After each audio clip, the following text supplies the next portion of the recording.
Hoy ponemos la lupa sobre la complicadísima situación de una de las empresas más importantes de Perú, Petroperú. Es una historia, la verdad, de números rojos, de rescates millonarios y de un futuro que pende de un hilo. A ver, vamos a empezar directos, con la pregunta del millón, la que de verdad importa. Porque claro, cuando una empresa estatal de este calibre entra en crisis, pues al final el coste lo asumimos entre todos. Y ahí está la cifra. Ojo, 20.000 millones de soles. Es una cantidad de dinero público tremenda. Hablamos de inyecciones de capital, de préstamos, todo lo que se ha necesitado simplemente para mantener a flote a la petrolera estatal estos últimos años. Esta frase, que es muy directa, resume a la perfección la preocupación de muchísima gente. Es esa sensación, ¿no?, de que se está echando dinero en un pozo sin fondo, como tapar un agujero sin arreglar la fuga de verdad. Bueno, pues vamos a meternos de lleno en los números para entender la magnitud real de esta crisis. La pregunta es, ¿hasta qué punto es grave la situación? Pues fíjate, la empresa lleva años acumulando unas pérdidas que son de verdad asombrosas. El déficit de los últimos años supera ya los 2.000 millones de dólares. O sea, es una cifra tan grande que directamente pone en duda si puede seguir operando. Y ojo que esto ya no es solo un problema interno. Estamos hablando de que auditores independientes y de primerísimo nivel han encendido todas las alarmas sobre su supervivencia. La frase que usan, incertidumbre material, es la forma técnica de decir que, oye, la empresa podría no sobrevivir por sí misma sin ayuda. Y aquí está una de las claves de todo. Los mercados internacionales ahora mismo ven a Petroperú como una inversión de riesgo altísimo. Por eso su deuda se clasifica como bono basura. Es básicamente la categoría que se reserva para las inversiones más especulativas y, digámoslo claro, peligrosas. Esta cronología es que lo deja clarísimo, es el reflejo perfecto del colapso de la confianza. En apenas unos años, la calificación de la empresa ha caído en picado. Ha pasado de ser una inversión segura, lo que se llama grado de inversión, a considerarse de altísimo riesgo de impago, un desplome en toda regla. Bueno, y con todo esto llegamos al que es, quizá, el corazón del problema, la nueva refinería de Talara.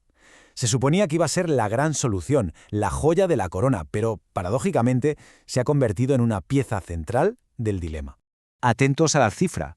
6.530 millones de dólares, ese fue el coste final del proyecto. Un proyecto gigantesco para modernizar la refinería.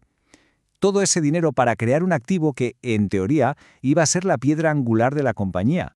Y aquí es donde se ve la paradoja. Y es un contraste brutal. Por un lado tenías la promesa, una refinería moderna, con la última tecnología. Y por el otro, la cruda realidad financiera. En vez de generar beneficios, se ha convertido en la principal fuente de pérdidas, una auténtica sangría de dinero. Es que esto es increíble, de verdad. Lo que dicen los expertos es que operar este activo multimillonario ha costado más dinero que si se hubiera dejado parado. O sea, se ha perdido más dinero produciendo que si no se hubiera producido nada. Es la realidad, por muy absurdo que suene. Entonces, ¿por qué pasa esto? ¿Por qué Talara pierde dinero? Pues es una mezcla de cosas. Tienes costes fijos elevadísimos que no se cubren, problemas operativos inesperados con unidades clave, incluso cierres de puertos que lo paralizan todo. Es un puzzle complejo que ahora mismo está bajo investigación en una auditoría forense para ver qué ha pasado exactamente. Vale, el panorama es este. La pregunta es, ¿y ahora qué? ¿Cuál es la solución que propone el gobierno para intentar salir de esta crisis?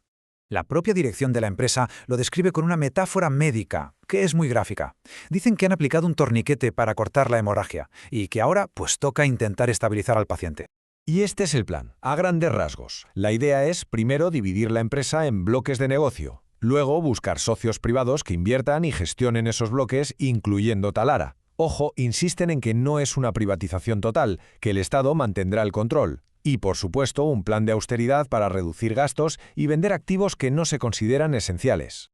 Claro, todo esto nos lleva a la pregunta del millón, la más importante. ¿Servirá de algo este plan? ¿Puede de verdad funcionar? Y aquí tenemos las dos caras de la moneda, dos visiones que chocan. Por un lado, el optimismo oficial de la empresa, que proyecta un futuro rentable, y por el otro, el escepticismo, y mucho, de los expertos financieros que básicamente dicen «ya hemos oído estas promesas antes». Si nos fijamos en las proyecciones de la propia Petroperú, el cambio de rumbo que esperan es muy significativo.